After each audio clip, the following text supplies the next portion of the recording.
How to turn off crossplay in COD Black Ops 6 on PC. This tutorial will guide you through the process of turning off crossplay in Call of Duty Black Ops 6 across various platforms including PC, Xbox, and PlayStation. Disabling crossplay can help you play with friends on the same console or enhance your gaming experience by limiting matches to a specific platform. Launch Call of Duty Black Ops 6 from the main menu. Navigate to the Options or Settings menu. Select Account or Gameplay Settings. Once in the settings, look for the Crossplay option. Toggle the setting to Off to disable crossplay. After changing the crossplay setting, ensure you select Apply or Save to confirm your changes.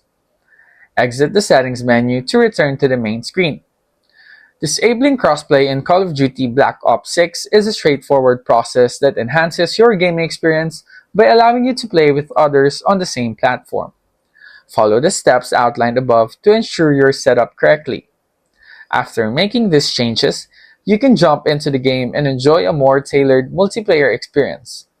If you encounter issues, revisit the settings to ensure everything is configured properly.